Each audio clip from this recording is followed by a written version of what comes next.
Now, does anybody feel like the country's moving in a bit of a wrong direction? Yeah. A little bit? A whole lot. It almost feels like you can see the freedom being ripped out of your hands right in front of your eyes, doesn't it? There's a reason for that. Because our government is completely out of control. We have federal nannies telling us what we can't do constantly in every aspect of our lives. And not only that, they're moving on now. They're starting to tell us what we have to do in our own lives. Just think about it. The federal government is telling you that you are not responsible enough to make the decision about whether or not you want to purchase raw milk. They're telling you that you're not smart enough to make a decision about what kind of a light bulb that you want to use to light your own home.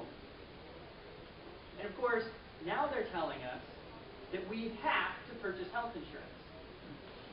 Not only that, they're telling us what that insurance has to cover.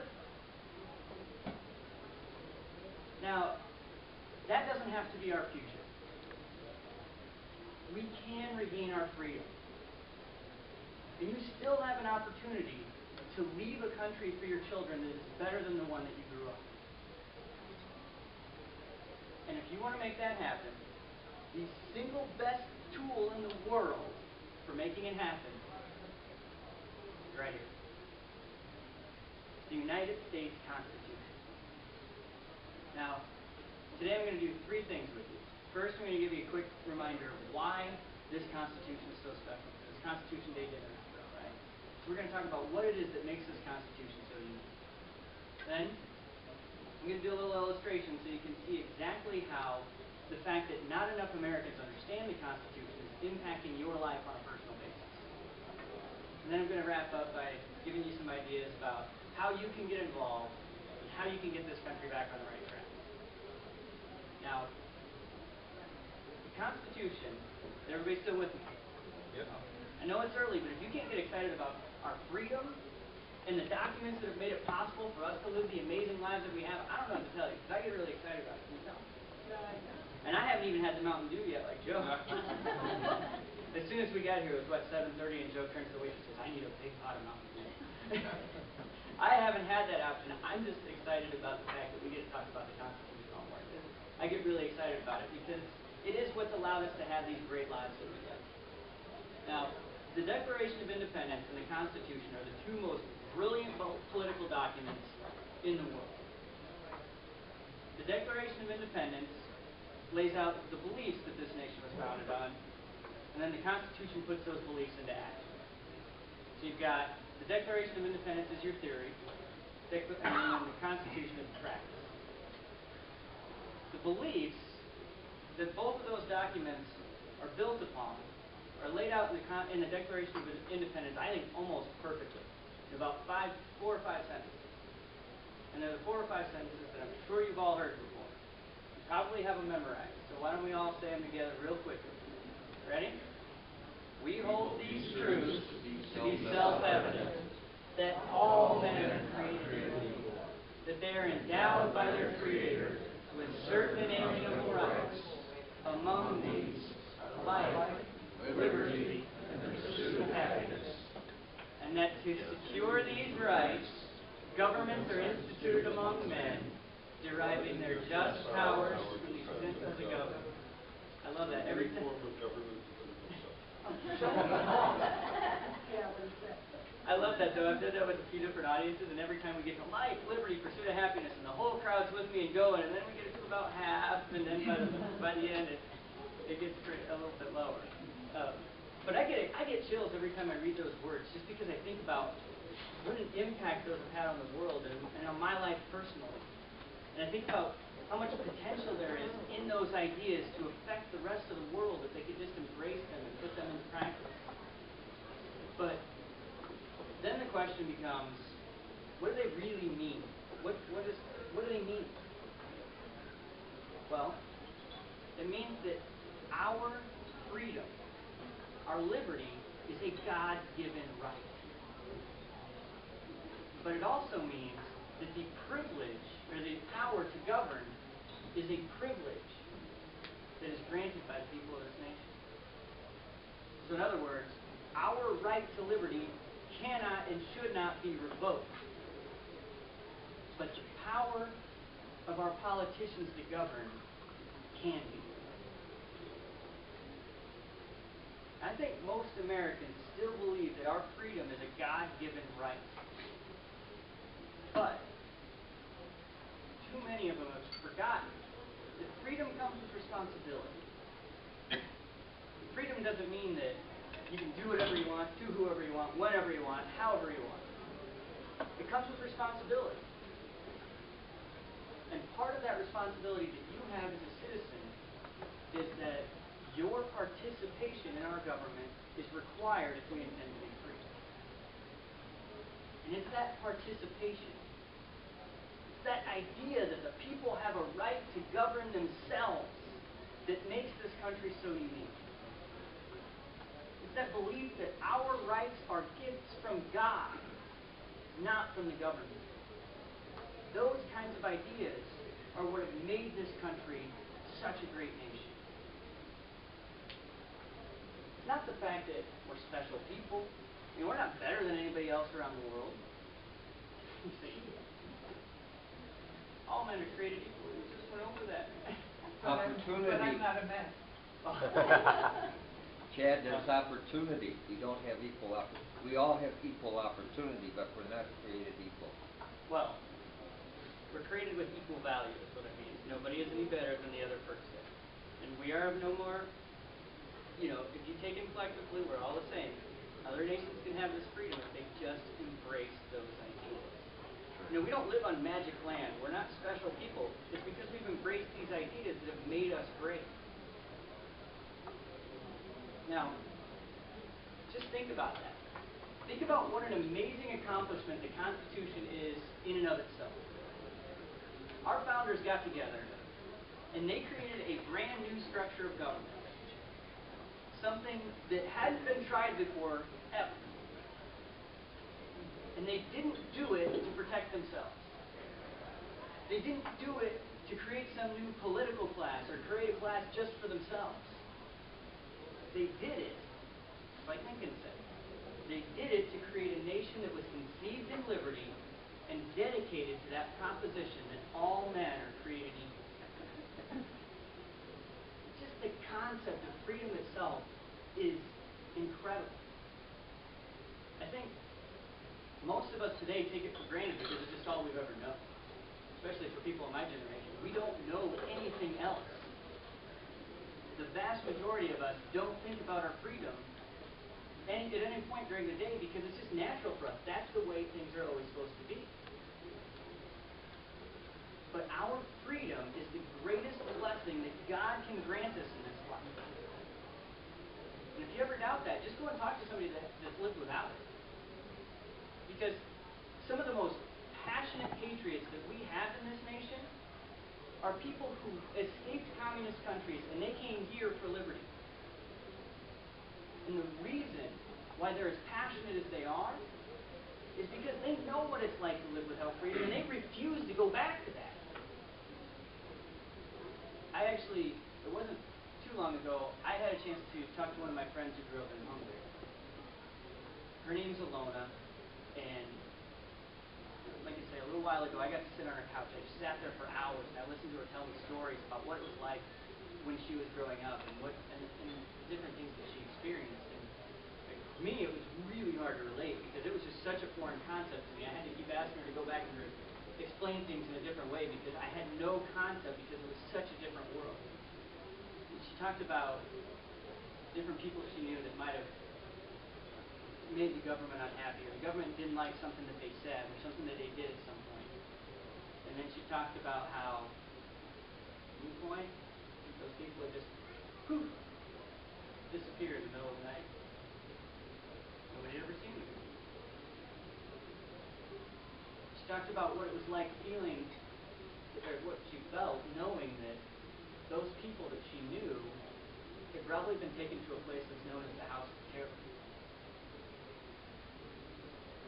She talked about people that she knew that were so desperate for a chance at freedom that they were going to try to cross the border and move into another country, knowing full well that if they got caught while they were trying to do it, that it was almost certain that they were going to be killed. She told me about how these people, before they would leave trying to do this, they would drug their young children and their babies so that they wouldn't be able to cry on the way and alert the guards that they were there. That's how much these people wanted a chance, just a chance to have lives that we live every single day. And right now, the people that I know, like I say, who came from communist countries are screaming at the top of their lungs because they can see the direction that we're heading in. Do you see it? Is it just them, or do we see it? You can see your freedom being ripped away from you right now. The reason why you see those things is because we've turned our back on what made us great. If we want to change our direction, if we want to start moving back in the direction of liberty, we need to go back to what works. Because we know what works, don't we? This Constitution is what works. It was specifically and carefully designed for the purpose of protecting your freedom. And to the extent that it's been enforced and applied for the last 200 years, this has protected our freedom better than any system of government in the history of the world. But the Constitution can't do it all by itself. After all, it's just words on paper, right? I always say probably the greatest law in the Constitution is the fact that it only works if you apply it. Again, freedom comes with responsibility. And one of your responsibilities as a citizen is to understand exactly how this Constitution works and then demand that our politicians apply it. The way the Constitution was designed was... Is that my time already? Because I'm in trouble. No, you're good. Okay. Whew. Man, I'm going slower than I thought. This Constitution was designed to give the government the power it needs to protect your rights as much as humanly possible. But it was also at the same time designed to make sure that the government wouldn't have the ability to get enough power to be the one violating your rights itself. Now, for decades, we've been moving further and further and further away from the principles in this Constitution. And if that was designed to protect your freedom, and we're starting to disregard it, and we're starting to ignore it, then what does that tell you? It tells you that our freedom is no longer being protected. We're losing that protection. So, what I want to do here, we're going to have some fun, is I'm going to do a little illustration. So, you can see how much disregarding the Constitution is impacting you on a personal basis. This is really tough. Who is willing to come up and answer some very tough questions for me? John Harlan. Here he goes. There we go, John. Attaboy, John. Go get your money's worth. All right, John. You got to listen carefully. Very specific here, okay? Okay.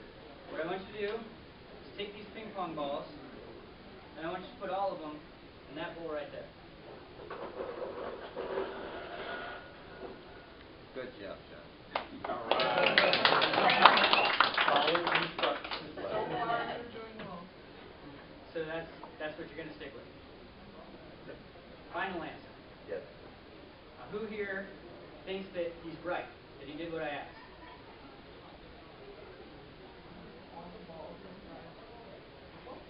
Okay. Actually, you didn't tell him to pour the bowls in the ball. You told him to put the balls in. He could have set the whole bucket in there. True. But let's do this. What if he had just taken a couple of the balls and put them over there? Would he have done what I asked?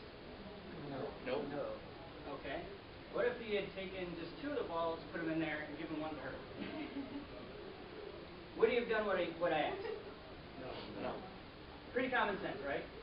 Seems stupid. Why am I asking this question, right? But here's the thing. The Supreme Court would tell you that I was right, the way I did. Sit down, by the way. Thank you very much. Round of applause for him. It's all those thousands of years of experience, right? That's it. Hey, everybody else got one in. I had to get one too. But here, the Supreme Court would tell you that the way I did it was right. The very first line of the Constitution, so you got to dig deep to find it. First line says that all legislative power herein granted shall be vested in a Congress. Now, just to be clear, just make sure everybody's on the same page. Webster's 1828 dictionary defines legislative to mean giving or enacting laws pertaining to the enacting of laws or capable of enacting laws. So what that means is the Constitution says that Congress says that all power to enact laws is given to Congress. So think about the three bowls as branches of government, and the balls are the legislative power.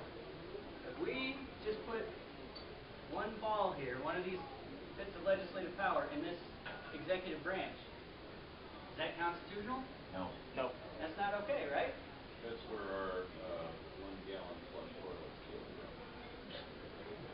Can you read my speech? That's where our new light bulbs, the Our new crappy light light bulbs. and they're full of mercury came from. Yeah, didn't we get rid of the Yeah. thermometers because they had mercury in them? Yeah. I have never dropped a thermometer, but I break light bulbs all the time. Figure that out. GE's selling it back at a much higher margin. But Sorry. yeah, got me off track a little bit. Yeah, But yeah, all legislative power means all legislative power. That means Congress is the only one that has the power to enact laws.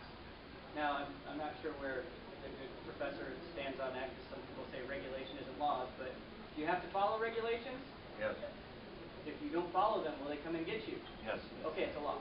That's the way I look at it. So what we're talking about here isn't rocket science. When we started trying this, you all look at me like I'm stupid, like why is he doing this? But yet, again, the Supreme Court tells us that all doesn't really mean all. It means kind of some or most, a good portion of. And mind you, these are the same people who tell you that you aren't smart enough to interpret the Constitution, so figure that part out. But despite how obvious, how crystal clear this part of the Constitution is, we've allowed executive agencies, which are part of the executive branch, to write regulations so fast that they can't even count them. Which, by the way, isn't a joke. Good thing, because nobody laughed. But it's not a joke. Back in the 90s, the Department of Justice went through and they took on a study. They decided they were going to do a project. They're going to find out how many regulations have been written by these executive agencies. So they went through the whole process, and they did all this work, and they came to the conclusion, not possible to count them all. Think about that. Now if you go to the Library of Congress, you check out the Code of Federal Regulations, there's like 20 feet of shelf space that those books take up now. 20 feet of shelf space, that's what, from here to the wall over there. And that was 5 or 6 years ago, so imagine what they've added to it since then. I mean, 20 feet of rules telling you what you can't do in your own life. Now, if that doesn't sound like freedom, I don't know what is, right? So, the courts tell us that this is okay, that executive agencies making laws or making regulations is okay. But it's not. And here's why.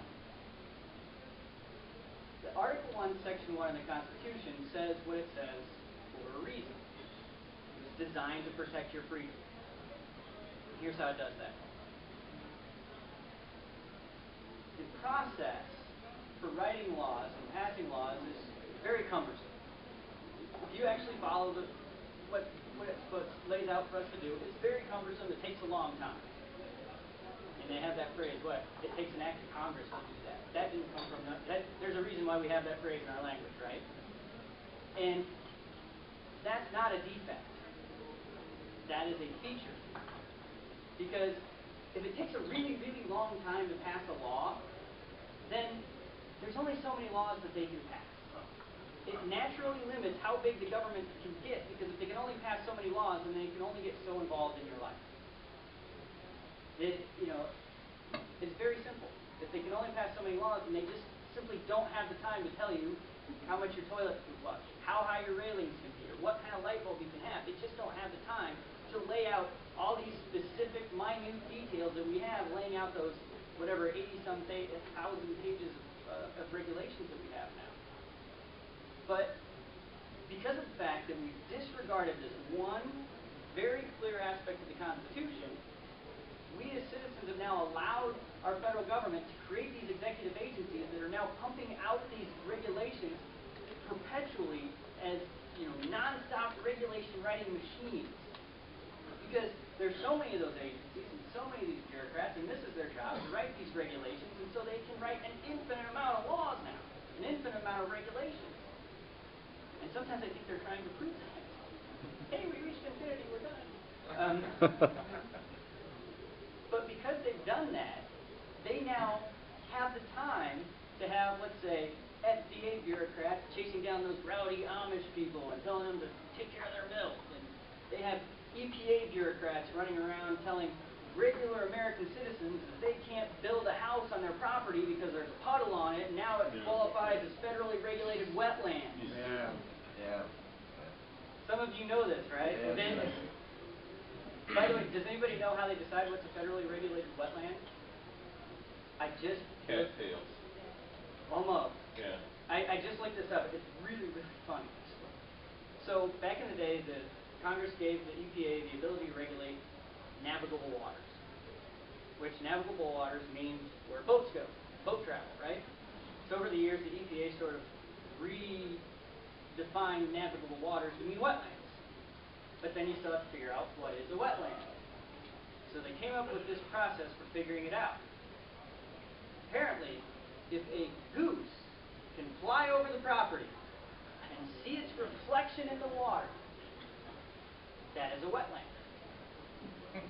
Once upon a time, Mary had a little lamb. It's a fairy tale. Think about that, because basically, So a large swimming pool is a wetland. I think it has to be naturally occurring. I didn't look that deeply into it. I just read the statute. Excuse me, Chet. Who deposes the geese? You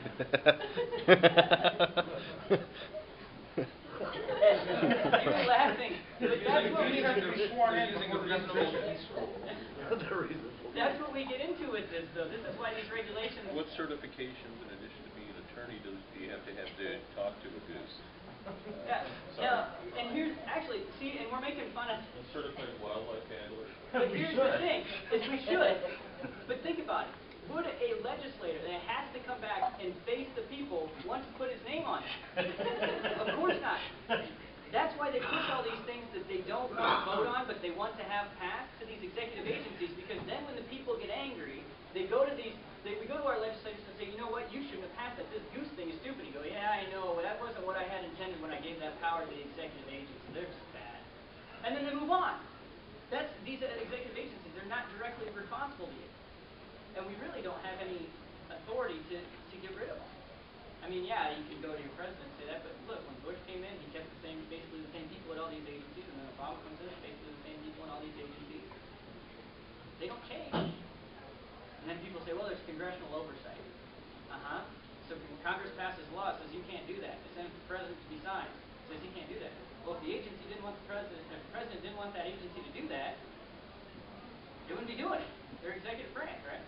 They have no control. Kind of scary, but these people are. Anyhow, so back to the geese. No, I have a big issue with this, because basically what that means is, because it doesn't say that it has to be permanent. I don't think in the statute it doesn't say that water has to be permanent. So if there's a big amount of rain that comes in during a few days, and the EPA guy comes out and visits your property at that point in time, he might come and see a puddle and decide that some stupid freaking goose can see his reflection in that puddle, and that might be enough to tell him that you can't build on your own property and make your investment worthless. You see how ignoring the Constitution impacts you personally? It's impacting you in your home on a daily basis. Actually, I think we'd all be shocked if we, and myself included, knew how much these regulations impact us every single day. course, we're never going to figure that out because we can't even count them, let alone quantify how much they're impacting us. There's no way we'll ever know, but if we could, I think it would just floor every one of us. If they can't be counted, how can they be enforced? That's where, yes.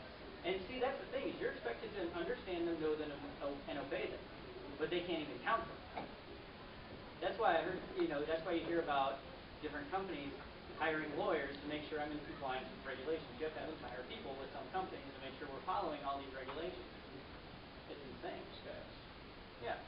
And it goes back to what Madison said. If the laws are so voluminous that they can't be read and so complicated that nobody can understand them, then what's the point of having representative government?